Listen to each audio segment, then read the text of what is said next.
Hi, welcome to my YouTube channel. My name is Dr. Kesh Raman Patyar.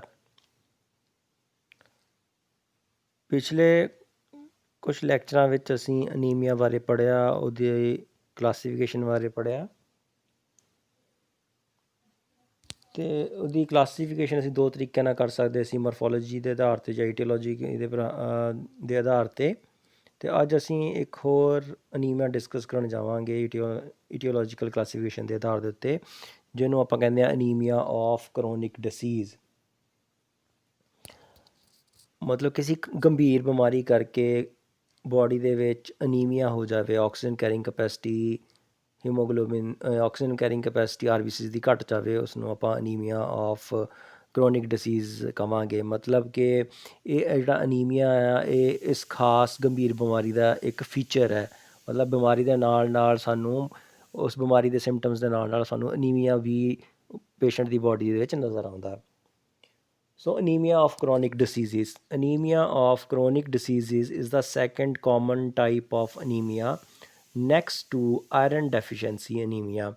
ਸੋ ਇਹ ਜਿਹੜਾ ਗੰਭੀਰ ਬਿਮਾਰੀਆਂ ਦੇ ਨਾਲ ਅਨੀਮੀਆ ਆਉਂਦਾ ਜਾਂ ਹੁੰਦਾ ਹੈ, ਇਹ ਅਨੀਮੀਆ ਹੋਣ ਦਾ ਦੂਸਰਾ ਮੇਜਰ ਕਾਰਨ ਹੈ। ਪਹਿਲੇ ਨੰਬਰ 'ਤੇ ਜਿਹੜਾ ਸਭ ਤੋਂ ਜ਼ਿਆਦਾ ਅਨੀਮੀਆ ਪਾਇਆ ਜਾਂਦਾ ਪੇਸ਼ੈਂਟਸ ਦੇ ਵਿੱਚ ਜਾਂ ਨੋਰਮਲ ਸਬਜੈਕਟਸ ਦੇ ਵਿੱਚ, ਉਹ ਕੀ ਹੈ ਪੇਸ਼ੈਂਟ ਦੇ ਵਿੱਚ, ਉਹ ਕੀ ਹੈ ਆਇਰਨ ਡੈਫੀਸ਼ੀਐਂਸੀ ਅਨੀਮੀਆ। ਆਇਰਨ ਦੀ ਕਮੀ ਹੋਣ ਕਰਕੇ ਅਨੀਮੀਆ ਪਾਇਆ ਜਾਂਦਾ।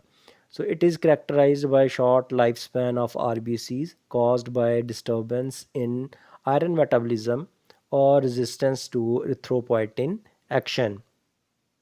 ਸੋ ਇਹ ਕਿਵੇਂ ਪਛਾਣਿਆ ਜਾਂਦਾ? ਇਹਦੇ ਵਿੱਚ ਕੀ ਆ, ਆਰਬੀਸੀਜ਼ ਦਾ ਟੋਟਲ ਲਾਈਫ ਸਪੈਨ 120 ਦਿਨਾਂ ਦਾ ਲਾਈਫ ਸਪੈਨ ਜਿਹੜਾ ਉਹ ਛੋਟਾ ਹੋ ਜਾਂਦਾ। ਉਹ ਕਿਉਂ? ਕਿਉਂਕਿ ਇਹਦੇ ਵਿੱਚ ਆਇਰਨ ਮੈਟਾਬੋਲਿਜ਼ਮ ਸਾਡੀ ਪੇਸ਼ੈਂਟ ਦੀ ਬੋਡੀ ਦੇ ਵਿੱਚ ਜਾਂ ਜਿਹੜਾ ਹੈਗਾ ਡਿਸਟਰਬ ਹੋ ਜਾਂਦਾ। ਅਤੇ ਰੈਜ਼ਿਸਟੈਂਸ ਟੂ ਇਰੀਥਰੋਪੋਇਟਿਨ ਐਕਸ਼ਨ। ਇਰੀਥਰੋਪੋਇਟਿਨ ਕੀ ਹੈ? ਇੱਕ ਪ੍ਰੋਟੀਨ ਆ ਜਿਹੜਾ ਕਿਡਨੀ ਦੁਆਰਾ ਬਣਾਇਆ ਜਾਂਦਾ। ਸੋ ਇਰੀਥਰੋਪੋਇਟਿਨ ਕਰਕੇ ਸੈੱਲ ਬੋਨ ਮੈਰੋ ਦੇ ਵਿੱਚ ਆਰਬੀਸੀਜ਼ ਦੀ ਪ੍ਰੋਡਕਸ਼ਨ ਹੁੰਦੀ ਆ ਅਤੇ ਉਹਦੀ ਡਿਵੈਲਪਮੈਂਟ ਹੁੰਦੀ ਹੈ। ਸੋ ਇਸ ਆਇਰਨ ਮੈਟਾਬੋਲਿਜ਼ਮ ਡਿਸਟਰਬੈਂਸ ਕਰਕੇ ਅਤੇ ਇਰੀਥਰੋਪੋਇਟਿਨ ਪ੍ਰੋਟੀਨ ਦੇ ਐਕਸ਼ਨ ਨਾ ਹੋਣ ਕਰਕੇ ਆਰਬੀਸੀਜ਼ ਦਾ ਲਾਈਫ ਸਪੈਨ ਜਿਹੜਾ ਉਹ ਛੋਟਾ ਹੋ ਜਾਂਦਾ, ਅਤੇ ਉਹਦੇ ਨਾਲ ਕੀ ਆ ਸਾਨੂੰ ਅਨੀਮੀਆ ਪੇਸ਼ੈਂਟ ਦੇ ਵਿੱਚ ਕੀ ਆ ਅਨੀਮੀਆ ਸਾਨੂੰ ਨਜ਼ਰ ਆਉਂਦਾ। Anaemia develops after few months of sustain disease. RBCs are normocytic and normochromic.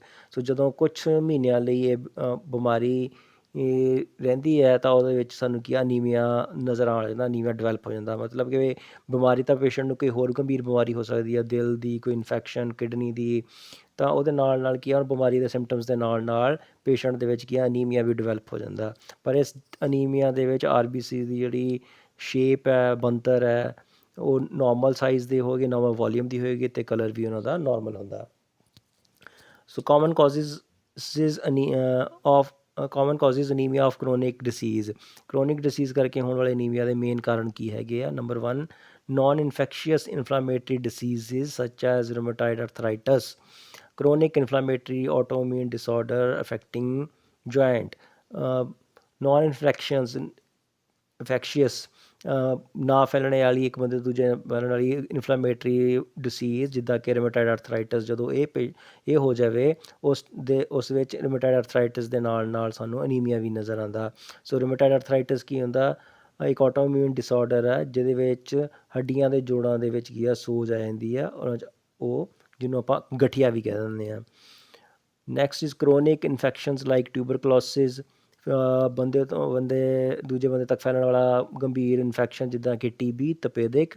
So infection caused by mycobacterium tuberculosis, ਜਿਹੜਾ ਕਿ ਮਾਈਕਰੋਬੈਕਟੀਰੀਆ ਟਿਊਬਰਕਲੋਸਿਸ ਕਰਕੇ ਹੁੰਦਾ, ਜਾਂ abscesses collection of pus in the infected tissue in the lungs, ਜਾਂ ਫਿਰ lungs ਦੇ ਵਿੱਚ ਪਸ ਦਾ ਜਮ੍ਹਾਂ ਹੋ ਜਾਣਾ। ਇਹਨਾਂ ਬਿਮਾਰੀਆਂ ਦੇ ਦੌਰਾਨ TB ਦੇ ਦੌਰਾਨ ਅਤੇ ਐਬਸੈਸਿਸ ਦੇ ਦੌਰਾਨ ਕੀ ਆ ਅਨੀਮੀਆ ਨਜ਼ਰ ਆਉਂਦਾ।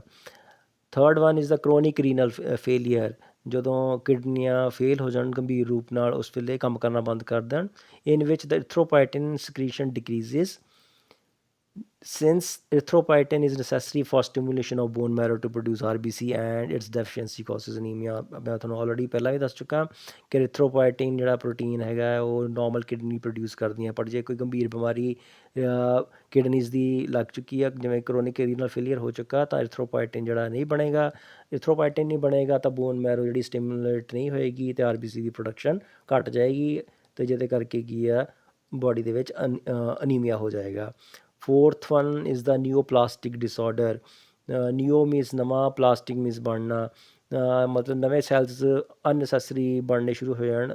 ਅਬਨੋਰਮਲ and disorganised growth in the tissue or organ, ਮਤਲਬ ਅਬਨੋਰਮਲ ਗਰੋਥ ਅਤੇ ਬਿਨਾਂ ਮਤਲਬ ਦੇ ਸੈਲਸ ਦੀ ਗਰੋਥ ਹੋਣੀ ਸ਼ੁਰੂ ਹੋ ਜਾਵੇ ਟਿਸ਼ੂ ਜਾਂ ਔਰਗਨ ਦੇ ਵਿੱਚ, ਉਸ ਕੇਸ ਦੇ ਵਿੱਚ ਅਨੀਮੀਆ ਹੋ ਜਾਂਦਾ। ਜਿੱਦਾਂ ਸੱਚ ਐਜ਼ ਹੌਜਕਿਨ ਡਿਸੀਜ਼, ਇਹ ਕੈਂਸਰਸ ਬਿਮਾਰੀ ਦਾ ਨਾਮ ਆ। ਮਿਲਗਨੈਂਸੀ ਇਨਵੋਲਵਿੰਗ ਲਿੰਫੋਸਾਈਟ ਦੀ ਮਿਲਗਨੈਂਸੀ ਕੈਂਸਰ ਹੋ ਗਿਆ। And cancer of lungs and breast, lungs ਅਤੇ ਬ੍ਰੈਸਟ ਦੇ ਕੈਂਸਰ ਦੇ ਵਿੱਚ ਵੀ ਕੀ ਆ, ਇਹਨਾਂ ਬਿਮਾਰੀਆਂ ਦੇ ਵਿੱਚ ਸਾਨੂੰ ਇੱਕ ਫੀਚਰ ਅਨੀਮੀਆ ਦਾ ਵੀ ਦਿਖਾਈ ਦਿੰਦਾ, ਮਤਲਬ RBCs ਦਾ ਕਾਊਂਟ ਘੱਟ ਜਾਂਦਾ, ਅਤੇ RBC ਦੇ ਕਾਊਂਟ ਘਟਣ ਕਰਕੇ ਕੀ ਆਕਸੀਜਨ ਕੈਰਿੰਗ ਕੈਪੈਸਿਟੀ ਘੱਟ ਜਾਂਦੀ ਹੈ ਅਤੇ ਅਨੀਮੀਆ ਹੋ ਜਾਂਦਾ। ਸੋ ਇਹ ਅਨੀਮੀਆ ਆਪਣੇ ਆਪ ਬਾਡੀ ਦੇ ਵਿੱਚ ਡਿਵੈਲਪ ਨਹੀਂ ਹੁੰਦਾ, ਸਰਟਨ ਖਾਸ ਤਰ੍ਹਾਂ ਦਾ ਕਰੋਨਿਕ ਡਿਸੀਜ਼ ਪੇਸ਼ੈਂਟ ਦੇ ਵਿੱਚ ਆਉਂਦੀ ਆ, ਜਿਹੜੀ ਇਨਫੈਕਸ਼ੀਅਸ ਹੋ ਸਕਦੀ ਆ, ਨੋਨ ਇਨਫੈਕਸ਼ੀਅਸ ਹੋ ਸਕਦੀ ਆ, ਜਾਂ ਕੋਈ ਔਰਗਨ ਫੇਲੀਅਰ ਹੋ ਸਕਦਾ, ਜਾਂ ਮਿਲਗਨੈਂਸੀ ਕੈਂਸਰਸ ਫਾਰਮ ਹੋ ਸਕਦੀ ਆ, ਜਿਹਦੇ ਵਿੱਚ ਕੀ ਆ ਬਿਮਾਰੀ ਦੇ ਲੱਛਣਾਂ ਦੇ ਨਾਲ ਨਾਲ ਸਾਨੂੰ ਅਨੀਮੀਆ ਦੇ ਲੱਛਣ ਵੀ ਦਿਖਾਈ ਦਿੰਦੇ ਆ। So RBCs are generally normocytic and normochromic in this type of anemia. However, in progressive disease associated with iron deficiency, the cell become microcytic and hypochromia. ਸ਼ੁਰੂ ਦੇ ਵਿੱਚ ਸੈੱਲ ਦਾ ਸਾਈਜ਼, RBC ਸੈੱਲ ਦਾ ਸਾਈਜ਼ ਨੋਰਮਲ ਹੈ, normal RBCs ਵਰਗੇ ਨਜ਼ਰ ਆਉਂਦੇ ਆ, ਨੋਰਮੋਸਿਟਿਕ ਹੈ ਅਤੇ ਨੋਰਮਲ ਕਲਰ ਆ, ਨੋਰਮੋਕ੍ਰੋਮਿਕ ਹੁੰਦੇ ਆ। ਬਟ ਜਿੱਦਾਂ ਬਿਮਾਰੀ ਪੇਸ਼ੈਂਟ ਦੇ ਵਿੱਚ ਵੱਧਦੀ ਜਾਂਦੀ ਆ, ਹੌਲੀ RBCs ਦਾ ਲੋਸ ਹੁੰਦਾ ਜਾਂਦਾ ਅਤੇ ਆਇਰਨ ਦੀ ਡੈਫੀਸ਼ੀਐਂਸੀ ਵੀ ਹੁੰਦੀ ਜਾਂਦੀ ਹੈ, ਤਾਂ ਇਹ ਮੁੱਢਲੀ ਸਟੇਜ ਤੋਂ ਸ਼ੁਰੂ ਨੋਰਮੋਸਿਟਿਕ ਸੈੱਲ ਅਤੇ ਨੋਰਮੋਕ੍ਰੋਮਿਕ ਸੈੱਲ ਜਿਹੜੇ ਆ ਕਨਵਰਟ ਹੋ ਜਾਂਦੇ ਆ ਮਾਈਕਰੋਸਿਟਿਕ ਅਤੇ ਹਾਈਪੋਕ੍ਰੋਮਿਕ ਸੈੱਲਸ ਦੇ ਵਿੱਚ। ਸੋ ਇਹਦੇ ਨਾਲ ਤੁਹਾਡਾ ਇਹ ਟੋਪਿਕ ਕਵਰ ਹੋ ਜਾਂਦਾ। ਥੈਂਕਸ।